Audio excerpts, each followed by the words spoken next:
Chers amis, bonsoir. Je saluerai tout à l'heure l'ensemble des autorités civiles et militaires comme il convient. Je salue le président de la région, Nicolas Maillé-Rossignol, qui nous fait l'amitié d'être ici. Je vous salue tous individuellement. Je vous présenterai plusieurs fois des vœux tout au long de la soirée, donc je commence d'ores et déjà avec le plaisir de voir Madame Zoutu juste devant moi, ce qui va être l'enchantement de ma soirée. Monsieur Zoutu aussi, mais Madame Zoutu davantage encore. Et donc, vous savez qu'il y a une tradition. La première, c'est que les premiers arrivés ont vu un petit clip qui a tourné en boucle de 30 secondes pendant à peu près 25 minutes, donc ils sont déjà devenus pratiquement fous. La deuxième, c'est que la carte de vœux animée est passée également pendant à peu près une demi-heure, avec 5 versions successives de J'irai revoir ma Normandie, arrêtées sur les 7 mêmes mots, ce qui peut donner également un côté un peu lassant. Et que donc pour vous délasser, Rachida Dordain confirme, et que donc pour vous délasser, on donne traditionnellement carte blanche à un artiste, à quelqu'un qui fait de la création artistique à Val-de-Reuil. Ça a été le cas, on a eu des déclamations, si je me rappelle bien. On a eu du chant, de la musique, l'orchestre symphonique de Val-de-Reuil. Et là, c'est différent, c'est de la danse. La danse, il y a un chorégraphe allemand qui est né, je crois, en 1902, qui a écrit un ballet en 1932 sur le nazisme, pour la paix, contre la guerre, qui s'appelle Kurt Joss, et qui fait une succession de tableaux, 8 tableaux d'une danse qui est une danse macabre, mais le premier est un plaidoyer pacifiste. Il est repris par 8 jeunes gens, dont je n'ai pas appris les noms par cœur, mais je vais vous les dire. Il s'agit de Tom Huré, vous allez voir que ce sont très jeunes gens, Julie Pugerville, Charlotte Simon, Manon Potier, Romane Baïza, Lucia Puzzoulou et Camille Hiron. Mais ils ne sont pas seuls, ils ont répété, ils ont travaillé sous la direction de leur professeur qui est dans la coulisse, Isabelle Rodiac.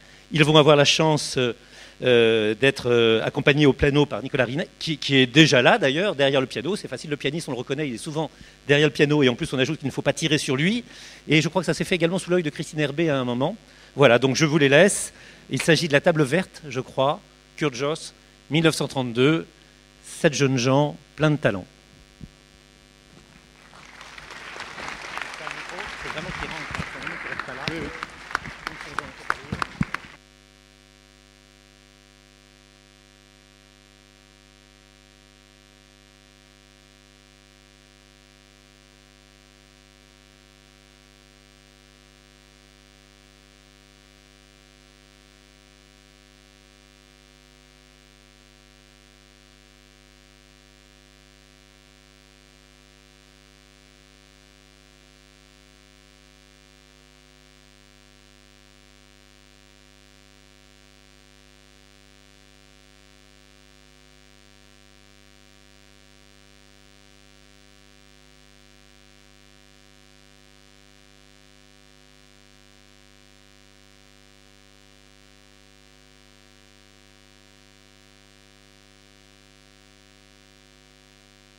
Et remis ensuite en votre nom. Voilà. Ça doit même être...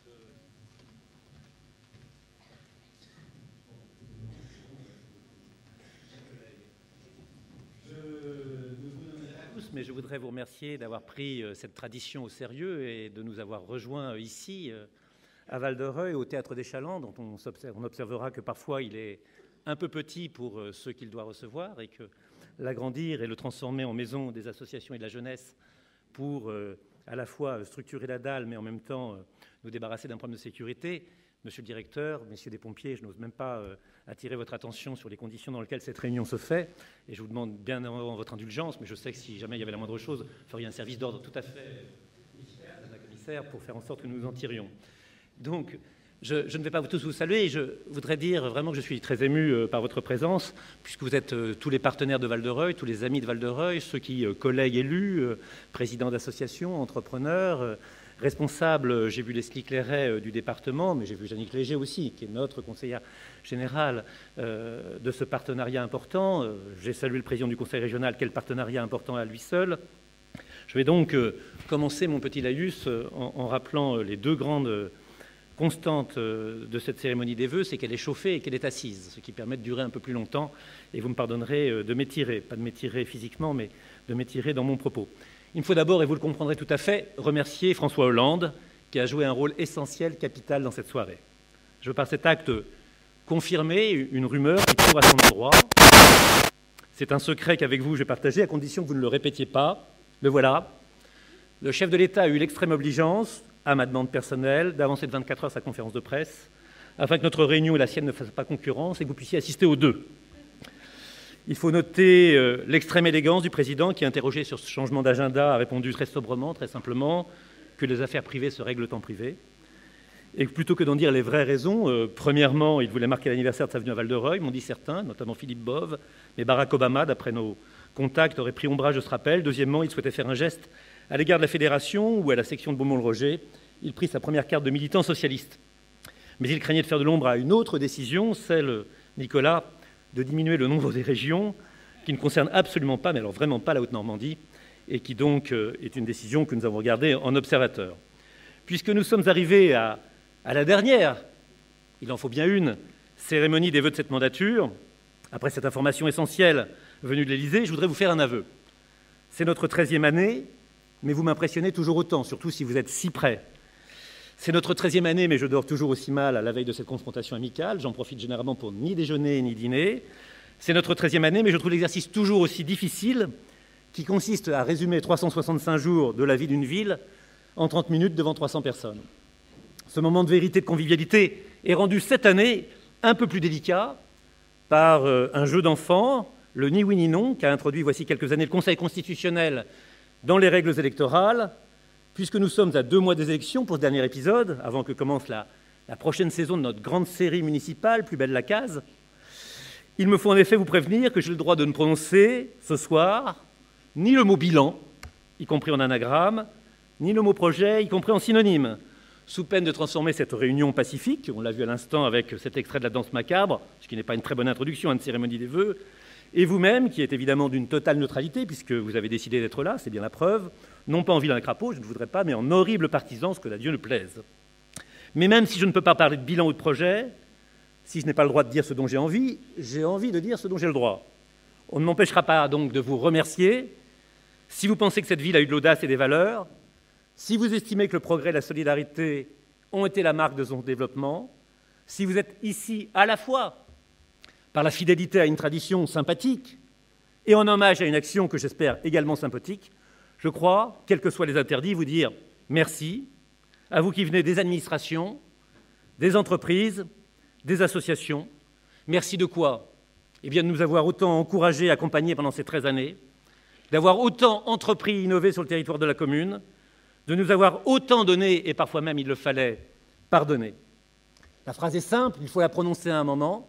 Sans vous, dans tous les métiers que vous représentez, dans toutes les responsabilités que vous représentez, et je veux parler notamment de la sécurité, nous n'aurions rien fait. Rien n'aurait été impossible. Rien n'aurait été impossible sans vous. C'est très désagréable, ce lapsus est très mauvais. Rien n'aurait été possible. Et ça, c'est la vérité, non pas d'un lapsus, mais c'est la vérité d'une action que nous avons faite ensemble. Le centre de notre ville serait toujours un terrain, la dalle toujours cloquée, la gare toujours sans ascenseur, notre rue principale toujours une 2 voies, le lycée toujours trop petit, l'éclairage public toujours au sommet des immeubles, et à ce moment-là, la lumière tombe. Vous avez vu, c'était un effet qu'on avait répété plusieurs fois ensemble, merci. Et puis, le foyer des 4 soleils, le foyer des horizons, le wagon La Prête-Antenne serait toujours abandonné, au sommet des ponts ou en limite de notre ville, les écoles toujours dans le même état et notre énergie toujours à 100% nucléaire, la construction de logements neufs toujours à l'arrêt, le commissariat toujours à Louviers. J'arrête ici cette litanie qui pourrait durer toute la nuit, d'autant plus que là, on est à la limite de la lumière, je ne vois plus rien. Je vais prendre dans pas... Non, mais je plaisante, juste pour détendre un peu l'atmosphère, monsieur. Sans dire donc les 2 mots bannis, projet et bilan, je voudrais redire aussi ma reconnaissance, opposition et majorité confondues. C'est le moment, je ne peux pas faire autrement, je leur dois, à des conseillers municipaux qui ont loyalement, ardemment, efficacement servi l'intérêt des Relivelois, l'intérêt de Val-de-Reuil, qui dépasse parfois l'intérêt de sa population. Pendant les 6 années de ce dernier mandat, le précédent président nous avait donné pour le président mandat 1 année de plus, ces 6 années auxquelles il s'était engagé devant les électeurs. 6 ans à 2, c'est parfois long, cela conduit bien des couples à se séparer, bien qu'on dise que la limite, normalement, c'est la 7e année, 7, 14, 21. Vous confirmez? Pardon. Je suis... Bon, très bien. Et donc, si à 2, c'est difficile, à 33, ça devrait être le clash permanent. Ça ne l'a pas été, et ça ne l'a pas été en responsabilité.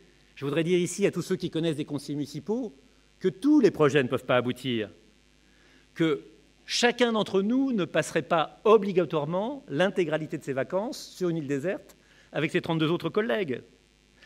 Et que même si le temps municipal ne s'accorde pas avec le temps personnel, le temps familial, le temps professionnel, puisqu'en règle générale, c'est au moment où justement celui-ci commence qu'il faut être en conseil municipal, de majorité, en bureau.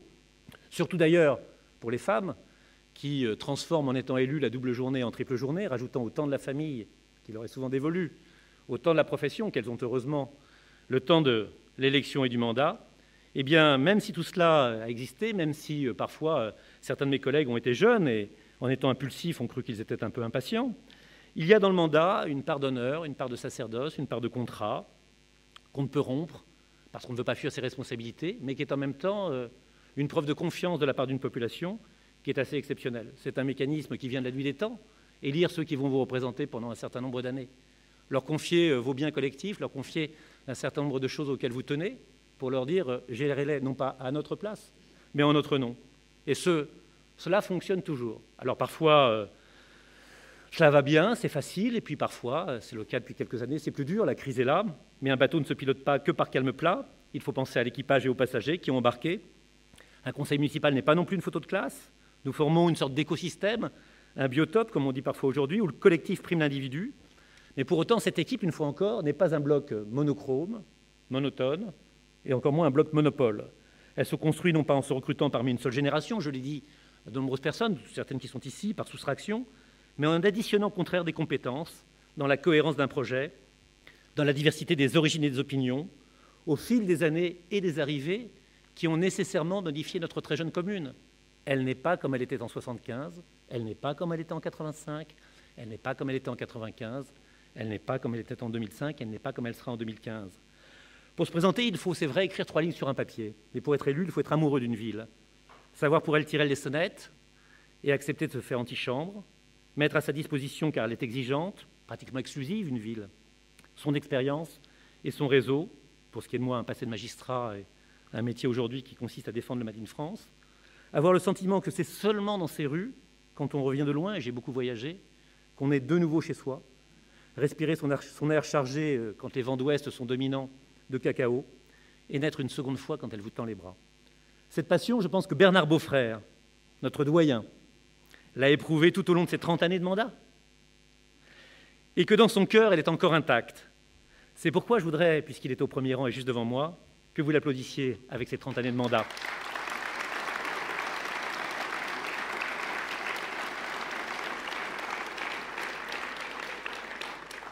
Je ne m'inquiète pas, il y a un côté mistinguette chez Bernard.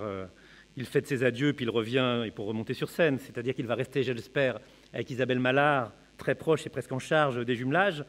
Mais il était temps de prendre un peu de recul et de sortir davantage, je crois, le camping-car. C'était en tout cas un projet commun, car derrière M. Beaufrère et avec M. Beaufrère, il y a une Madame Beaufrère qui n'a pas ménagé non plus son temps dans la solidarité et de temps en temps prendre le frais, voyager, c'est quelque chose qui est aussi nécessaire. Cette passion, c'est celle de Jannick Léger, notre conseillère générale. C'est celle qu'elle va mettre au service de l'Héry. Je la connais bien. Elle représente déjà les Lérisiens au département, depuis une décennie, depuis longtemps. Elle assurera, parce que je la connais, je peux le dire, leur indépendance totale et leur avenir. Elle aura pour les Relis-Valois, toujours, une affection qui ne s'éteindra pas. Mais elle prouvera, par l'exemple, quotidiennement, à ses administrés qu'elle a une disponibilité sans égale et que la vraie priorité totale, c'est celle du mandat qui lui sera confié, et donc c'est à eux qu'elle saura leur donner. Entre 2 périodes différentes, mais pas contradictoires, Jannick, de sa vie politique, elle saura ne rien renier, j'en suis persuadé, mais elle construira ce qu'on appelle en anglais un China Wall, une muraille de Chine, entre la réalité d'hier, qui s'est accomplie, qui s'est produite, qu'elle a organisée, et celle de demain, qu'elle est en train de construire. Ce sont les Lérisiens qui en profiteront, on leur en voudra un peu, beaucoup, mais je suis sûr qu'ils s'en trouveront très bien.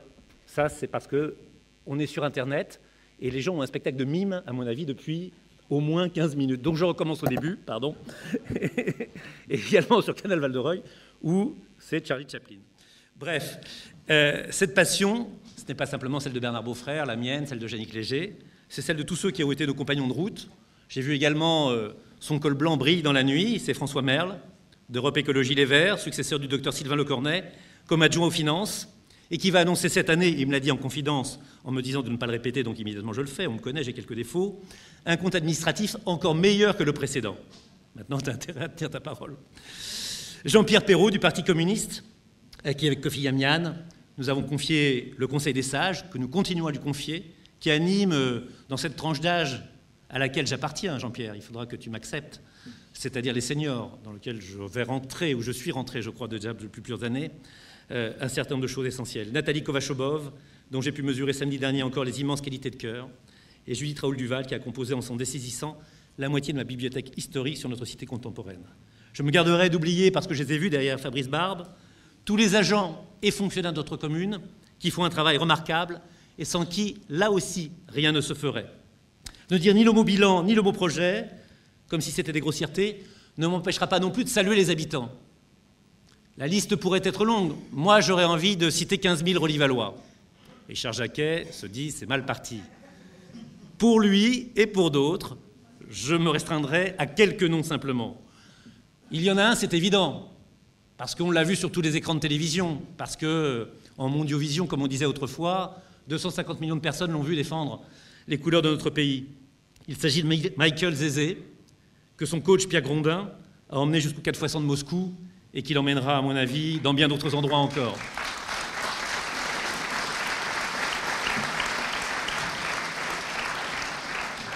Si on parle de sport et si on parle de Michael Zézé, que j'ai longtemps appelé Michael. Il faut parler de Samy Chevannes, qui survole le sport adapté sous l'œil avisé de Stéphane Liodet.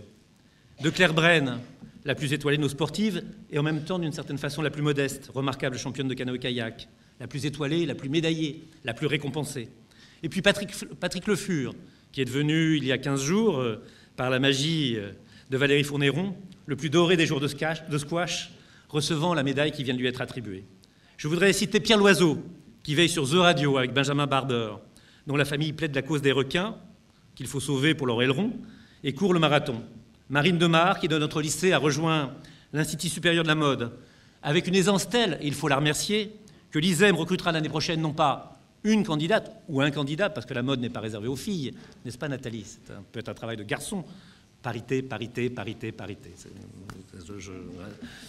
Et donc, accueillera 2 candidats qui tous les 2 recevront une bourse de Randstad comme la première. C'est sur les qualités de cette jeune fille que nous avons pu bâtir cette deuxième trajectoire pour une Relie-Valloise ou un Relie-Vallois de Marc Bloch.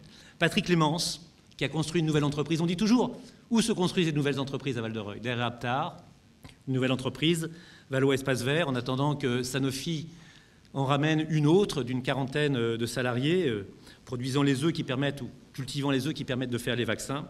Donc des entreprises qui se construisent. La famille d'Irosa, que j'ai vu passer, qui a grandi IPAC sur la Voie Blanche et recrute parmi les Relie-Vallois. Parce qu'il faut remercier chacun dans l'effort qu'il fait. Nicole Vigor, qui a remporté le prix des Jardins Fleuris. Parce que notre ville soit verte, qu'elle soit plus belle et qu'elle soit entretenue, n'est pas que le travail du service public et des agents publics. La communauté des citoyens peut aider à ce qu'une ville soit plus colorée, plus accueillante, plus verte. Et nous avons emporté ainsi 3 petites fleurs du département qui sont aujourd'hui à l'entrée de notre ville et qui nous font bien plaisir.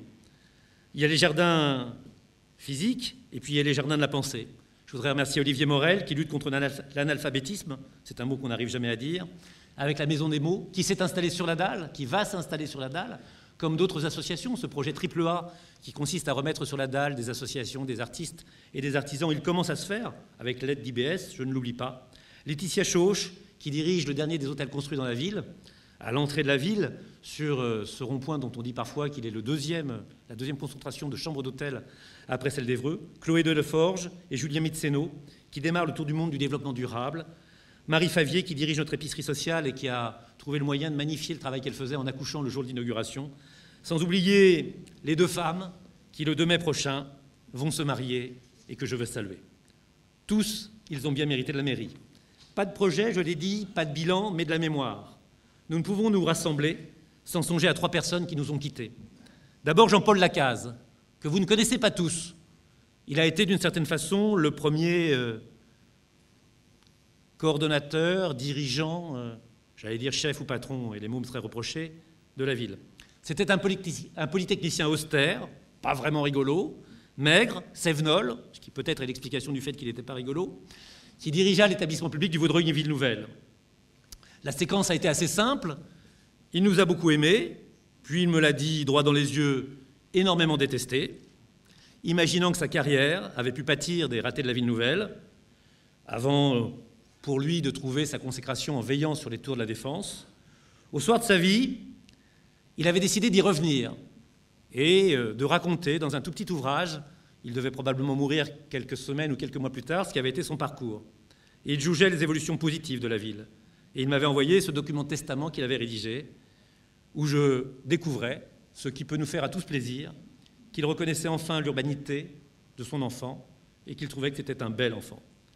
À cette épopée qui fut celle de Bernard Amsalem et des siens, je veux associer évidemment Henri Bayot, qui avec Jacques Etienne modela les bâtiments de Marc Bloch, que le président de la région visitait encore il y a 2 semaines, et supervisa, la tâche était petite, les travaux du Germe de Ville, à côté du grand commis de l'État et de l'architecte. Je pense qu'un dernier visage apparaît ce soir, et il nous appartient de lui rendre hommage aussi, car la vie n'est pas composée que de ceux qui dirigent la ville, composée de ceux qui la vivent au quotidien également, sans avoir de prétention particulière, mais qui composent cette communauté vivante. Ce dernier visage qui apparaît ce soir, c'est celui du guet de Perron, que nous pensions immortel à force de la voir avec ses cheveux blancs. Elle était là toujours, vivante, chantant au Siem, allant au théâtre, arpentant la foire à tout, animant l'Espage, où parfois nous avions l'impression je ne sais pas si Catherine Cascajarès est ici, mais qu'elle est juste là-bas, pardon Catherine, qu'elle avait quand même un âge plus élevé que ceux dont elle s'occupait. C'est ça l'injustice d'une certaine façon de la vie qui fait que ils ne sont pas pareils. Mais elle savait, je crois, apprécier avec objectivité, avec ouverture, et parfois d'ailleurs avec une ostensible satisfaction qui faisait plaisir, ce qui s'améliorait ou ce qui allait. Et puis, je pense à une dernière figure. J'ai dit 3, mais j'ai eu tort, parce que j'ai reçu un SMS juste avant de commencer cette cérémonie. Je crois que ceux qui l'ont aimé, et je pense notamment à Martine Farouz, salueront Philippe Méhoul, injustement parti, et parti trop tôt, parti durement. Au nom de ses pionniers, au nom de ses compagnons, je pense que nous nous devons, par respect pour leur mémoire et par projection dans le futur, d'avoir une vision de ce que sera justement l'avenir de notre ville, de prendre un peu de hauteur, de maîtriser notre sujet, de regarder au loin, en abordant les questions de fond qui valent mieux que les faux débats, en apportant des solutions nouvelles qui valent mieux parfois que les recettes de papa. À Val-de-Reuil, si jeune, si moderne, si avant-gardiste, on peut ne pas rester dans l'incantation. Au siècle précédent, il est vrai que notre ville a été la victime et le témoin privilégié d'une chose extraordinaire, la transition entre 2 périodes, économiques, historiques, période sociale, les 30 glorieuses, pour lesquelles la ville avait été construite et devait faire 140 000 habitants, avec la plus grande usine de Renault, on s'en souvient, et puis la montée de cette période qui s'est accompagnée de crises successives, de problèmes monétaires, de chômage de masse. Mais ce reflet est-il si flatteur, cette transition est-elle si séduisante ou si attractive qu'il faille la rappeler tout le temps? Je ne pense pas qu'il faille que nous soyons les gardiens du musée de la patte d'éléphant. Je pense qu'au contraire, ensemble, il faut avoir une ville d'avance. Et pour cela, il faut lister des défis qui ne sont ni un bilan, ni un projet. Ce sont juste des questions. Le premier défi, c'est un pari démographique. Je l'ai dit souvent, sans faire peur à qui que ce soit, Patrice. La ville doit faire 20 000 habitants.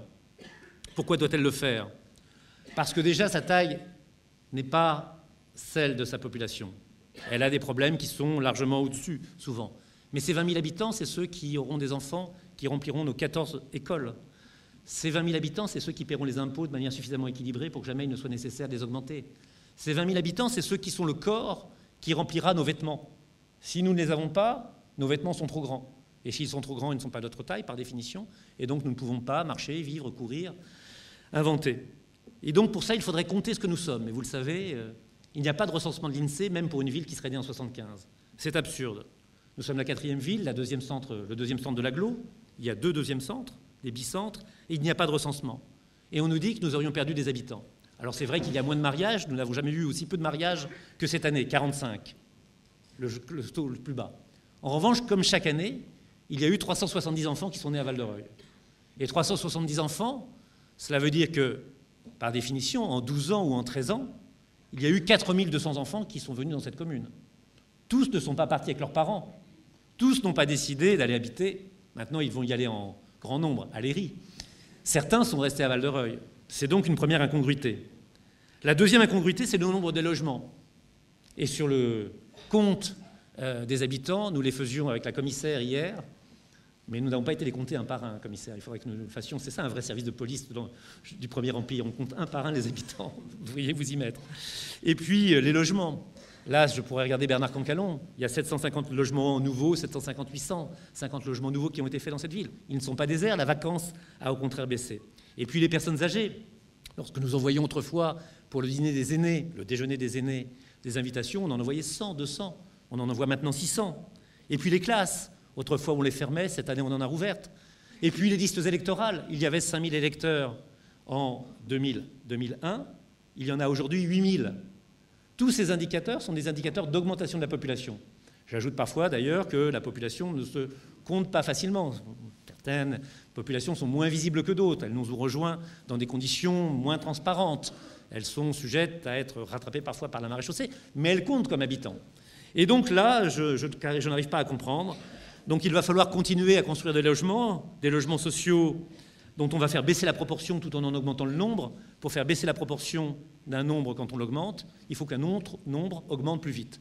Et donc en augmentant également le nombre des logements livrés à l'accession à la propriété. Nous en avons besoin. Nous en avons besoin pour les jeunes qui décohabitent. Nous en avons besoin pour nos aînés qui veulent rester ici, se rapprocher de leurs enfants. On en a besoin également pour ces habitants qui pour certains d'entre eux, sont handicapés. On en a besoin en termes de mixité, on en a besoin pour les salariés des parcs d'activité. Pari démographique, 20 000 habitants, pour cela construire des logements. Deuxième pari, le pari économique. Le pari économique de Val-de-Reuil, il repose sur des certitudes. On ne peut pas augmenter les impôts, ils ont été trop augmentés.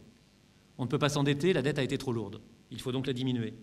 En revanche, il faut se battre pour que sur les zones d'activité, je sais que Patrice Young est jaloux, et il a raison de l'être, des compétences de l'intercommunalité, puisqu'il veille dessus, on les lui a confiées. Il faut que ces parcs d'activité, qui sont le lieu de plus grande progression de l'assiette fiscale du département. Ici, on donne plus de valeur à l'industrie, aux entreprises, qu'on en donne au long buisson. Ce n'est pas par nos qualités exceptionnelles, c'est aussi par le fait qu'il y a un nœud autoroutier, une présence d'une gare, la proximité de Paris, la présence sur un axe qui nous mène à Rouen. Mais c'est ici qu'on produit de la valeur, qu'on crée de la richesse. Donc le pari économique, c'est de continuer à le faire. Mais pour continuer à le faire, et j'ai vu certains responsables de cette entreprise à l'instant, après avoir vu Marwan Laoud il y a un mois à peu près, il faut maintenir une entreprise qui s'appelle Cassidian. Et là, de ce point de vue-là, je vous appelle tous à la mobilisation, à la vigilance. C'est une entreprise, une belle entreprise dont nous avons besoin. Il faut qu'elle reste sur notre territoire. Et ceux qui en sont les salariés, il faut qu'ils conservent leur emploi et qu'ils leur conservent là où ils ont acheté leur maison, là où ils vivent, là où ils ont leurs amis. Et puis, il faut se développer. Chris Wibarer m'a assuré que Val-de-Reuil deviendrait le centre premier, à égalité avec la grippe, de la production de vaccins contre la dengue. Je lui ai dit d'éviter de le dire trop rapidement. Val-de-Reuil ne veut pas être la capitale de la dengue. Ça serait quand même un peu embêtant, et certains trouveraient que le dingue a trouvé ça, donc c'est pas possible. Mais néanmoins, cela veut dire que des dizaines de millions d'euros vont arriver sur ce parc d'activité, et là aussi c'est quelque chose qui est important. On ne peut pas rester simplement, vous le savez, dans la pharmacie, dans la santé simplement. L'important, c'est la diversification, j'y crois absolument, dans la taille des entreprises, dans leur secteur d'activité. Vous savez qu'il ne fallait pas mettre pour cela la charrue avant les bœufs. Je crois que nous avons fait en sorte de recréer un cadre agréable et sûr pour ces entreprises pour qu'elles viennent. Maintenant, il faut bien évidemment, et c'est la conclusion de ce deuxième pari, si les entreprises se développent, elles doivent développer l'emploi. Comme beaucoup d'entre vous, mais nous n'avions pas dans cette relation de force qui doit, à un moment ou à un autre, un rapport de force, un rapport de négociation ferme, clair, sain, la capacité de demander à ceux qui étaient les entrepreneurs de cette commune d'engager davantage de Relis-Vallois. À un moment, on ne peut pas faire les choses. À un moment, l'effet de levier n'existe pas. À un moment, si vous demandez quelque chose, on vous claque la porte à la figure. Maintenant, je pense que nous pouvons le faire. Et leur dire que s'ils publient les chiffres, ce que je souhaite, qui est la meilleure des armes, on ne peut pas faire des commissions tarte-mûche ou tarte-moule, ça ne sert à rien. Ce qu'il faut faire, c'est produire le nombre de salariés Relis-Vallois qui travaillent dans les entreprises. Et si on les produit chaque année, nos amis entrepreneurs comprendront bien que ce qu'on leur demande, c'est plutôt de les augmenter.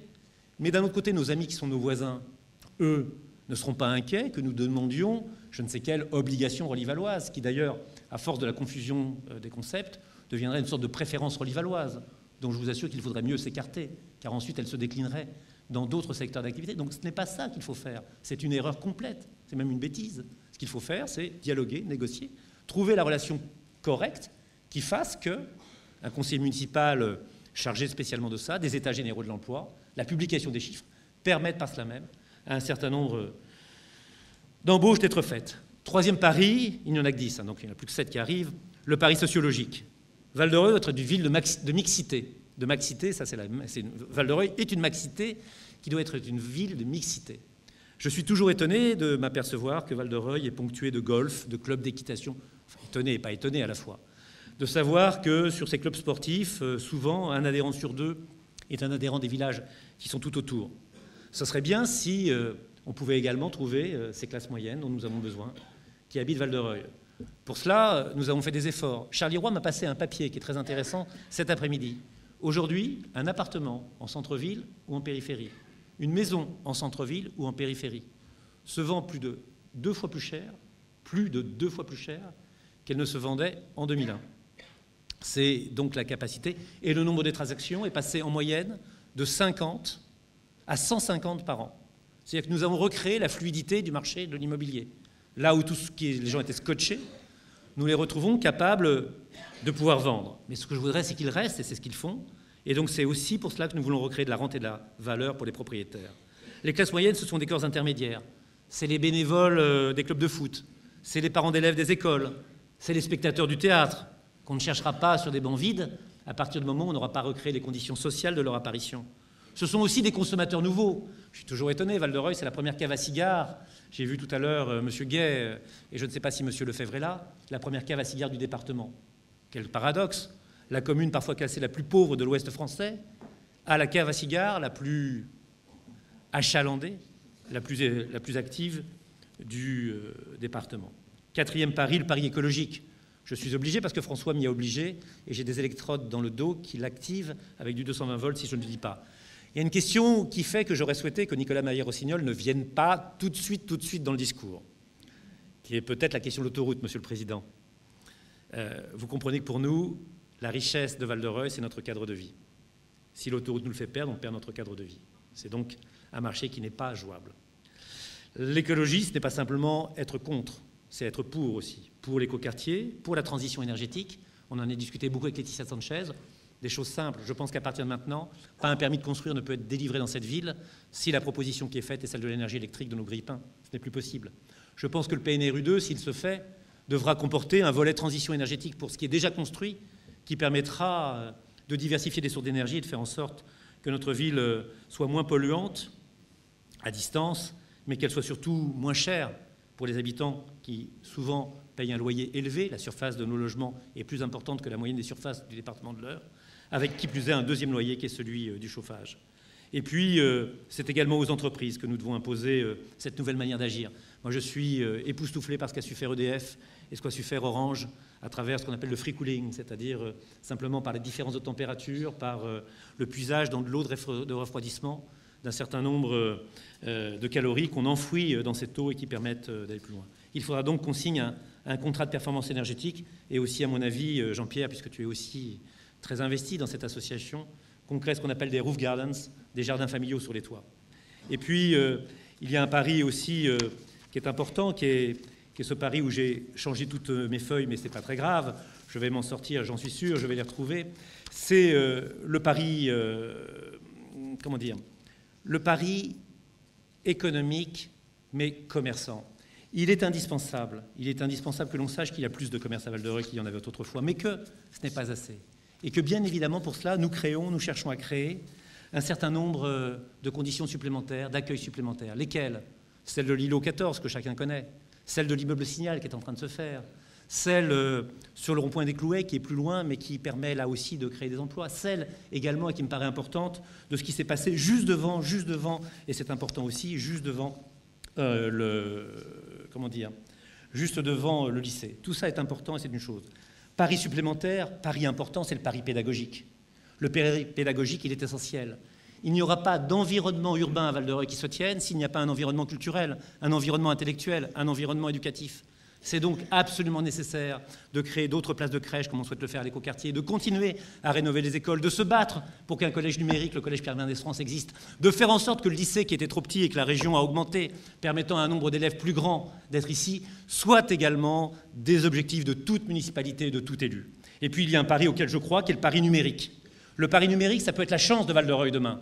Le pari numérique, ce n'est pas simplement la fibre, comme on la voit, même si cette fibre vient d'être reliée au collège Pierre Mendès France, grâce au département que je remercie, lui permettre donc d'une certaine façon d'avoir des ordinateurs en nombre plus nombreux, d'avoir, je suis le président du conseil du CNED, du Centre national de l'enseignement à distance. Nous allons tester ici des logiciels qui vont permettre, à égalité avec Poitiers, qui est la capitale du CNED normalement, d'apprendre mieux l'anglais, de raccrocher les décrocheurs. C'est donc important que tout ceci fonctionne bien. Et puis, il y a le dernier pari, le pari qui me paraît le plus important. Le pari écologique, il est bien, le pari numérique, il est formidable, le pari pédagogique, il faut le faire, l'économique, ils sont tous là. Le dernier pari que nous devons faire, et c'est peut-être le seul message que je voudrais donner ici, c'est le pari démocratique. Le pari démocratique, c'est savoir ce que nous voulons. Et ici, c'est plus important qu'ailleurs. Ici, on pourrait considérer que la difficulté des choses, la dureté des choses, impose, incline, oblige presque à choisir des voies extrémistes. C'est justement le contraire.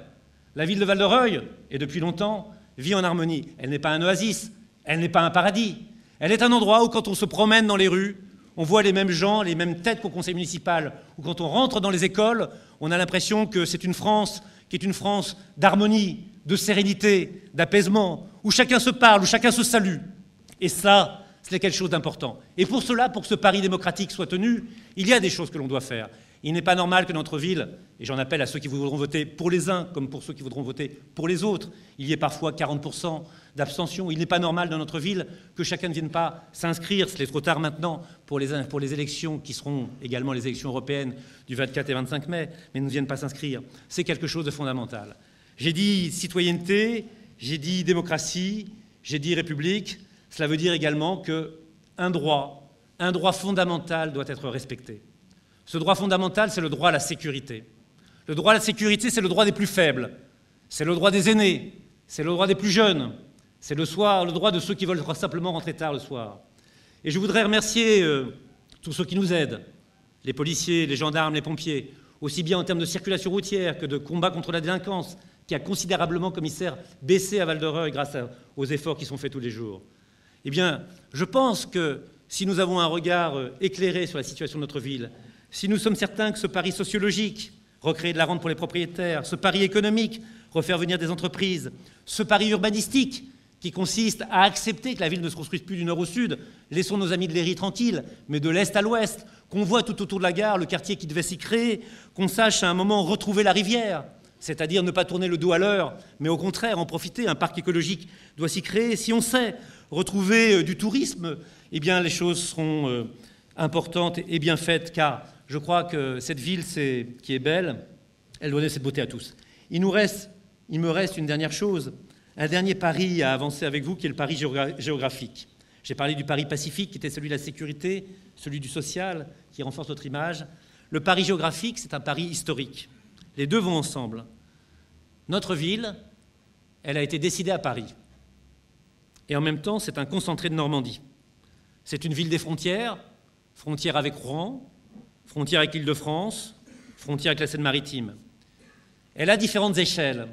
Et si je termine par cela, c'est parce que c'est une question qui me paraît importante. Plus nous serons enclavés, plus nous serons recroquevillés sur nous-mêmes, moins nous nous en sortirons. La ville de Val-de-Reuil, elle appartient, la petite carte de vœux animée que vous avez vue vous l'a dit, elle appartient au département de l'Eure, elle appartient à la région de Haute-Normandie, elle appartient bien évidemment à notre pays, mais elle appartient également au monde. Et c'est pour ça que le travail auquel je crois, qui est fait par les jumelages, Bernard, est un travail essentiel. Il est important que les petits footballeurs relivallois rencontrent des petits footballeurs polonais, des petits footballeurs sénégalais, des petits footballeurs marocains, des petits footballeurs allemands, des petits footballeurs anglais. C'est la dimension réelle de Val-de-Reuil. Et puis, elle est également, Val-de-Reuil, accrochée à une idée, celle du Grand Paris. Et donc, si un jour nous trouvons un port fluvial qui se construise à la passe marinière, à égalité exacte entre la mer et la capitale, je pense que ce serait une bonne chose. Elle sera également aux franges de la métropole, Nicolas. Et on voit bien, j'étais ce matin avec Valérie Fournéron, nous en avons parlé pendant très longtemps, que la métropole de Rouen est en train de se construire. Il faudra bien se positionner, avoir une idée. Garder notre indépendance, comme le département de l'Eure le demande, c'est avec raison de le faire. Tourner le dos, ce serait une idiotie. Et déjà, le Conseil métropolitain, sous l'égide de la communauté d'agglomération Seine-Eure, est en train de se créer pour trouver ces bonnes relations. L'agglo, je voudrais en dire un dernier mot.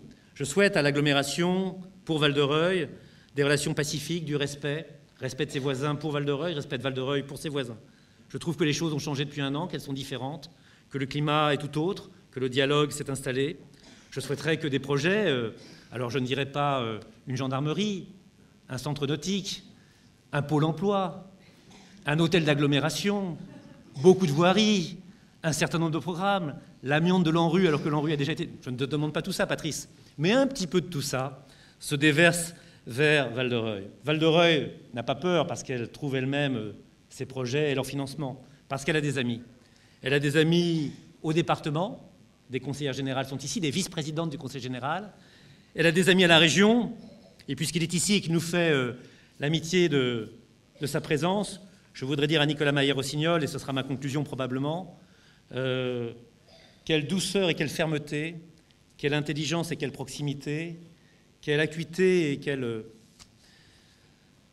perception habile, intelligente et sensible il fournit à la fois avec son cerveau et son cœur pour la région Haute-Normandie. Et pour le voir se promener, inaugurer, inspecter, ouvrir un certain nombre de chantiers, je peux lui dire que véritablement il est en train de conquérir le cœur des Hauts-Normands et que très certainement il est également en train de conquérir le cœur des Relivallois en faisant ainsi. Voilà ce que je voulais vous dire. Il me reste maintenant une seule chose à vous dire, c'est que ce que j'ai dit ne compte pas, je vous l'ai dit au début, sans vous. Il ne faut pas dénigrer notre ville, il ne faut pas la dévaloriser. Il faut en être fier, il faut regarder le parcours qu'elle a accompli depuis le début et se dire que ce parcours est une cohérence, c'est une ligne droite. Il faut regarder maintenant l'avenir, construire les projets que nous avons à faire ensemble. Et pour cela, il y a 400 personnes dans cette salle. Elles ont tout un rôle à jouer, quelles que soient les opinions qu'elles ont, quelles que soient les intentions qu'elles peuvent avoir pour des échéances que nous passerons et qui auront lieu dans 2 mois. Vous êtes tous les ambassadeurs de Val-de-Reuil. Battez-vous tous pour Val-de-Reuil, aimez tous Val-de-Reuil, venez tous à Val-de-Reuil. Et pour cela, je vous souhaite une très belle année, une santé de fer, des nerfs d'acier, un moral en inox, et puis qui brille la nuit, et puis vraiment que des bonnes choses pour vous tous. Belle année, bonne année à vous tous.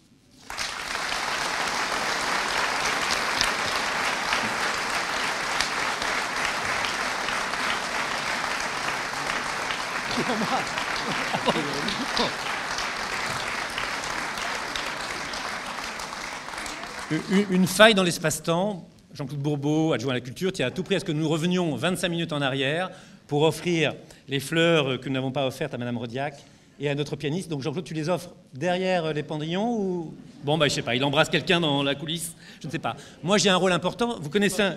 Ils sont partis travailler. C'est fait la différence avec d'autres, Jean-Claude. Hein, bon, enfin, bref. Il y a un livre que j'aime bien qui est de Pierre Clastre aux éditions de Minuit qui s'appelle La société contre l'État. C'est en Amazonie. Le chef, c'est celui qui balaye la case, c'est celui qui fait à manger, c'est celui qui garde les enfants, c'est celui parfois qui entretient les femmes, etc. Pendant que tous les autres sont en train de se la couler douce. Alors donc c'est un peu la société contre l'État. Parfois ici, on me dit que je suis chargé, après ce discours vibrant que j'ai fait pour vous mobiliser tous, de vous indiquer que 2 tentes sont à l'extérieur, qu'il y a un certain nombre de verres, des bulles dans des bouteilles, que les bouchons vont sauter et que vous êtes bien les bienvenus pour partager avec nous le verre de l'amitié. Voilà.